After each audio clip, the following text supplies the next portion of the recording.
Alors que le Congo est encore en lice pour les qualifications à la CAN 2025, des menaces de sanctions planent sur les instances dirigeantes du ballon rond du pays après plusieurs mois de bras de fer entre le ministère des Sports et la Fédération congolaise de football. En effet, le ministre de tutelle soupçonne le comité exécutif de la FECOFOOT dirigé par Jean-Guy Blaise Mayolas d'être empêtré dans des affaires de corruption au sein du football congolais après la circulation sur les réseaux sociaux de plusieurs notes vocales impliquant un membre de la fédération. La FECOFOOT accusant à son tour le ministère de s'immiscer dans la gestion interne de la fédération. Résultat, le 25 septembre 2024, un groupe d'acteurs de la FECOFOOT se faisant appeler collectif des membres de l'Assemblée générale a tenu une assemblée générale avec pour résolution la révocation du comité exécutif de la FECOFOOT et la mise en place d'une commission ad hoc pour assurer l'intérim et organiser une assemblée générale élective. Toute tentative de la mission conjointe FIFA-CAF en séjour à Brazzaville du 4 au 6 octobre visant à rencontrer le dit collectif et résorber la crise a accouché d'une souris, le siège de la FECOFOOT ayant été scellé par les forces de l'ordre sous ordre du ministère des Sports. Je pense qu'il faut se pencher vers la légalité.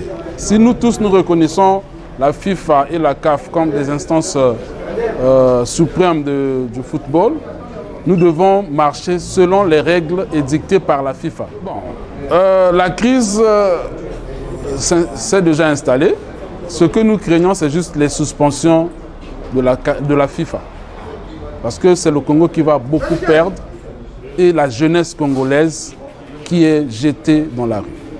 Comme vous avez pu le constater vous-même, tous les délégués qui avaient été convoqués ont répondu présent. Les représentants des deux instances fêtières du football, tant la FIFA que la CAF, sont également présents devant la Fédération congolaise de football, qui, comme vous avez pu le constater, a été scellée par nos amis qui apparemment ne veulent plus du comité exécutif présent de la Fédération congolaise de football.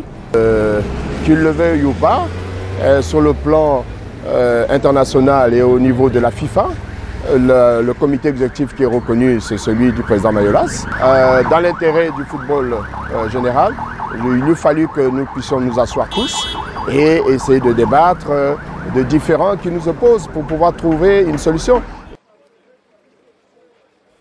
La FIFA a exigé dans un courrier récent la restitution dans un délai de 8 jours des installations de la FECOFOOT au comité exécutif de Jean-Guy Blaise Mayolas et demandé à la commission ad hoc de cesser toute tentative de modification des signataires des comptes bancaires sous peine de sanctions pouvant aller jusqu'à la suspension du Congo.